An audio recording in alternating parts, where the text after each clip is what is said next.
जरा सोचो, एक पेशेवर हत्यारा एक खास काम को अंजाम देने के लिए जानबूझकर दुनिया की सबसे खतरनाक जेल में घुस जाए, लेकिन वो वहाँ से निकल पाएगा या नहीं ये तो कहानी सुनकर ही पता चलेगा। कहानी की शुरुआत होती है आर्थर बिशप नाम के एक आदमी से, जो समुद्र किनारे अपनी बोट में रहता था। एक दिन वो सुबह उठा और कॉफी पीने के बाद बोट से बाहर निकला। तभी उसने बोट में लगे एक बम को चालू कर दिया ताकि कोई उसकी बोट चुरा ना सके। ये कौन सा तरीका है चोरी रोकने का? फिर वो अपनी बाइक पर एक रेस्टोरेंट में पहुंचा। वहाँ के सब लोग उसे पहले ही जानते थे और वेटर ने उसे समुद्र के पास वाली जगह पर बैठाया। तभी एक लड़की उसके सामने आकर बैठ गई और कहने लगी कि वो काफी समय से उसकी तलाश कर रही है। लड़की ने कहा कि उसका बॉस चाहता है कि बिशप 3 लोगों का खून करे, लेकिन लगना ऐसा चाहिए कि उनकी मौत सिर्फ एक हादसा था। वो जानती थी कि ये काम बिशप के लिए मुश्किल नहीं, क्योंकि वो इस खेल का पुराना खिलाड़ी है। लड़की ने उसे धमकी दी कि अगर उसने हाँ नहीं की तो वो पुलिस को खबर कर देगी। वो सबको खबर कर देगी कि बिशप जिंदा है, क्योंकि पिछली बार वो अपनी मौत का नाटक करके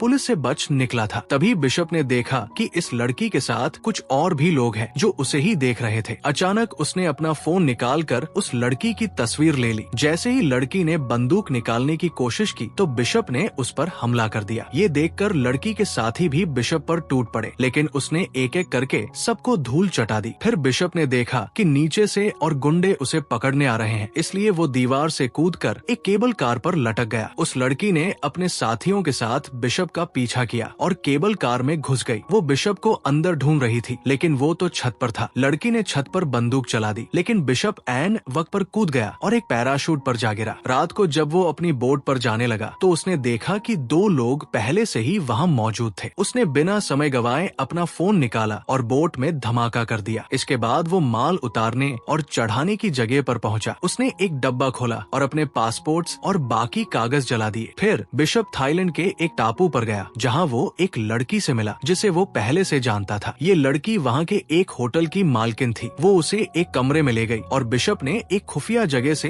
एक बैग निकाला। उसमें कई सारे फोन्स, हथियार और पासपोर्ट्स थे। उसने तस्वीर वाली लड़की के बारे में कुछ जानकारी निकाली तो पता चला कि असल में ये लड़की क्रेन नाम के एक आदमी के लिए काम करती है। उधर जीना नाम की लड़की होटल की मालकिन से मिली और उससे कुछ दवाइयाँ मांगी। मालकिन ने उसकी बाजू पर कई घाव देखे, जैसे उसे किसी ने बुरी तरह पीटा हो। मालकिन ने उसकी और मदद करने की कोशिश की, लेकिन जीना ने कहा कि उसे सिर्फ दवाइयाँ चाहिए और फिर वहाँ से चली गई। रात को मालकिन ने समुद्र में एक बोट देखी जिसमें कोई आदमी एक लड़की को पीट रहा था। उसने तुरंत बिशप के पास जाकर उस लड़की की मदद करने को कहा। बात मानकर बिशप उस बोट पर पहुंचा और कहने लगा, अरे ओ, अगर तू सच्चा मर्द है तो इस लड़की को छोड़ दे। वो लड़की जीना ही थी, लेकिन उस आदमी ने बिशप की एक ना सुनी और अपनी बंदूक निकाल ली। इस गलती के लिए बिशप ने उसकी काफी धुलाई करके उसे मार डाला। इसके बाद उसने मालकिन से कहा कि जीना को लेकर होटल चली जाए। फिर जब उसने बोट की छानबीन की तो उसे जीना का पासपोर्ट और फोन मिला जिसमें बिशप की तस्वीर थी। आखिरकार उसने बोट को धमाके से उड़ा दिया और होटल में वापस आया। उसने जीना से पूछा कि उसकी तस्वीर जीना के फोन में क्या कर रही है। उसने जीना से साफ साफ पूछा कि क्या वो भी क्रेन के लिए काम करती है। जीना ने सहमी हुई आवाज में बताया कि क्रेन उसे धमका रहा है। अब तक जो हुआ वो क्रेन के प्लान का हिस्सा था ताकि जीना बिशप से मिल सके। जीना ने बताया, दरअसल मेरा काम तो सिर्फ इतना है कि मुझे तुमसे मिलकर एक नंबर पर कॉल करना है और फिर मेरा मिशन खत्म। बिशप ने पता लगाया कि जीना अनाथ बच्चों को पालती है जिनकी तस्करी हो रही थी। क्रेन ने जीना को धमकाकर कहा कि अगर वो उसकी बात नहीं मानेगी तो वो उसके बच्चों को मार डालेगा। बिशप ने देखा कि एक बोट टापू की ओर बढ़ रही है जिसमें बहुत से आदमी हैं जो टापू पर नजर रखे हुए थे। बिशप ने जीना से कहा, देखो तुम्हें मेरे साथ दोस्ती बढ़ाने का नाटक करना होगा ताकि क्रेन को शक न हो। उसने ऐसा ही किया और बिशप ने इस सब में उसे घसीटने के लिए उससे माफी भी मांगी, लेकिन उसके पास इसके सिवा कोई रास्ता नहीं था। बिशप ने बताया कि उसे जानकर खुशी हुई कि वो अनाथ बच्चों को पालती है, क्योंकि वो खुद भी एक अनाथ था। बचपन में उसे और क्रेन को एक गैंगस्टर ने खरीदा था। बिशप तो उसके चंगुल से भागने में कामयाब हो गया, लेकिन क्रेन भाग ना सका, इसलिए उन्होंने क्रेन को गुनहगार समझकर उसे सजा दी और तब से क्रेन बिशप से नफरत करता है। खैर, बिशप ने जीना को इस मुसीबत से निकालने के लिए एक प्लान बनाया और निशानी के तौर पर अपनी घड़ी दी। अगले दिन क्रेन के आदमियों ने जीना को किडनैप कर लिया। फिर बिशप ने क्रेन को कॉल करके 2-2 हाथ करने की चुनौती दी। जब वो दोनों मिले तो बिशप ने कहा, क्रेन, जीना को छोड़ दे वरना तेरे लिए अच्छा नहीं होगा। वो बहुत अच्छी लड़की है, उसे जाने दे। लेकिन क्रेन कहने लगा, लगा, छोड़ तो मैं दूंगा, लेकिन उसके लिए तुम्हें 3 लोगों का कत्ल करना होगा। Cold blooded murder. हंसते हुए, इसमें पहला आदमी है अफ्रीका का एक गुंडा जो दुनिया की सबसे खतरनाक जेल में कैद है। फिर क्रेन ने उसे एक जीपीएस ट्रैकर निगलने को कहा ताकि काम पूरा होने पर उसके आदमी बिशप तक पहुंच सके। जब बिशप ने जीना के जिंदा होने का सबूत मांगा तो क्रेन ने कहा कि हर मिशन पूरा करने के बाद वो जीना से फोन पर बात कर सकता है और तीनों मिशन पूरे हो जाने के बाद जीना रिहा हो जाएगी। अब बिशप ने अपना काम शुरू कर दिया। उसे पता चला कि वो जेल समुद्र के बीचों बीच है जो शार्क से भरा हुआ था और जेल के चारों ओर 100 मीटर लंबे पहाड़ थे, इसलिए उस जेल में घुसना लगभग नामुमकिन था। इसके बाद बिशप ने कुछ गैंगस्टर्स की जानकारी निकाली और एक आदमी चुना जिसके चेहरे पर एक टैटू था। उसने उसी आदमी जैसा हुलिया बनाया और फिर मिशन के लिए जरूरी सामान खरीद लिया। अगले दिन जब वो सड़क पर घूम रहा था तो पुलिस ने उसे गैंगस्टर समझकर गिरफ्तार करके जेल में डाल दिया। जेल में उसने देखा कि उसका शिकार तो हर समय 4-5 लोग साथ लेकर चलता है। उसे एक साथी कैदी ने बताया कि इस आदमी का नाम क्रिल है और उसने लाइबेरिया देश के राष्ट्रपति का खून किया था। अब तक कई कैदी क्रिल को मारने की कोशिश कर चुके थे। जब क्रिल पर फिर से हमला हुआ तो इस बार बिशप ने उसकी जान बचा ली। क्रिल ने उसका शुक्रिया अदा किया और उसे खाने पर बुलाया। जब बिशप उससे मिलने गया तो उसने क्रिल की जान ले ली और सबको लगा कि उसकी मौत जहरीला खाना खाने से हुई है। फिर बिशप ने तुरंत जेल की दीवार में धमाका किया और अपने पूरे शरीर पर ऐसा स्प्रे छिड़का जिससे शार्क्स उसके नजदीक न आए। अंत में उसने जीपीएस कैप्सूल निगला और समुद्र में कूद गया। उधर बोट के कैप्टन के पास मैसेज आया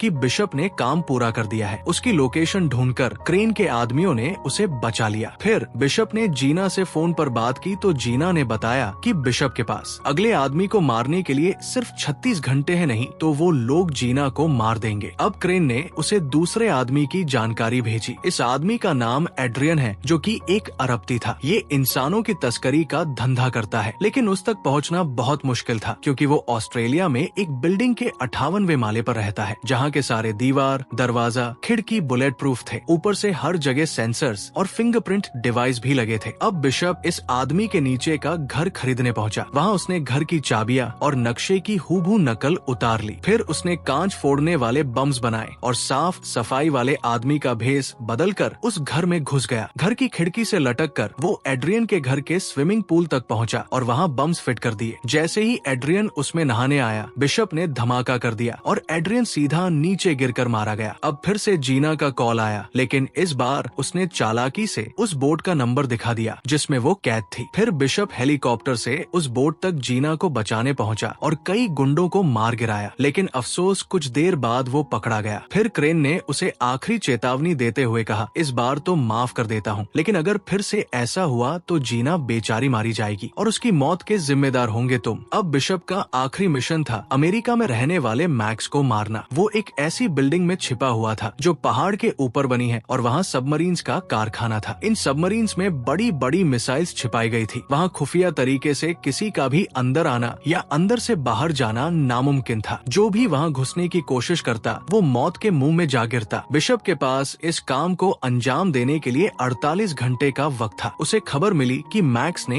एक हेलीकॉप्टर मंगवाया है, इसलिए उसने हेलीकॉप्टर के नीचे छुपकर मैक्स तक पहुंचने का प्लान बनाया। जब उसकी तरकीब कामयाब रही तो उसने बिल्डिंग के सारे कैमरा जाम कर दिए। चारों ओर हड़कंप मच गया और गार्ड्स मैक्स को एक खास कमरे में ले जाने लगे। तभी बिशप ने लिफ्ट में धमाका कर दिया, लेकिन किसी तरह मैक्स खास कमरे तक पहुंच गया। हालांकि अपना हीरो तो पहले से ही वहां मौजूद था। अब वो मैक्स के साथ मिल गया और मैक्स को मारने का नाटक किया ताकि क्रेन को चकमा दिया जा सके। उसका प्लान था कि जब क्रेन के आदमी मैक्स की लाश ढूंढने आएंगे तो क्रेन बोट में अकेला होगा और उस समय उसे खत्म करना कोई बड़ी बात नहीं। उन्होंने प्लान के मुताबिक मैक्स की मौत का नाटक किया और जैसे ही वहाँ धमाका हुआ, बिशप उसे समंदर से बचाकर एक टापू पर ले आया। फिर बिशप ने क्रेन को कॉल करके कहा, अबे ओ जीना को छोड़ दे, लेकिन क्रेन ने पहले मैक्स की लाश देखने की मांग की। बिशप ने बताया कि लाश उसकी सबमरीन में पड़ी है। इसके बाद क्रेन ने सबमरीन पर मैक्स की लाश देखने के लिए अपने आदमी भेजे। बिशप ने भी उनके लिए हर जगह बम्स लगाकर तैयारी कर रखी थी। जैसे ही उसके आदमी वहां पहुंचे, बिशप ने उन्हें गोलियों से भून दिया। उधर क्रेन ने ये सब अपने कैमरा से देख लिया। इसके बाद बिशप क्रेन की बोट पर पहुंचा और सारे गार्ड्स को मार डाला। इसी बीच जीना को भी गोली लग गई। वही क्रेन ने बोट में लगे बम को एक्टिवेट कर दिया। बिशप ने जल्दी से जीना को छुड़ाया और उसे एक ऐसे डब्बे में पहुंचा दिया जो धमाका होने से पहले ही बोट से अलग हो गया। अब बिशप और क्रेन की जबरदस्त लड़ाई शुरू हो गई। उसने क्रेन को जंजीर से बांध दिया और तभी बोट में धमाका हो गया। जीना तो बच निकली, वहीं मैक्स के आदमियों ने बोट का मलबा बाहर निकाला। कुछ समय बाद जीना अपने बच्चों के साथ थी और उसने देखा कि बिशप उसकी आंखों के सामने खड़ा था। असल में बिशप बोट के स्टील रूम में छिप गया था, जो इमरजेंसी के वक्त काम आता है, और इस तरह वो धमाके में बच निकला। अगर वीडियो पसंद आई तो लाइक कर देना, चैनल को सब्सक्राइब कर देना। मिलते हैं अगली वीडियो में।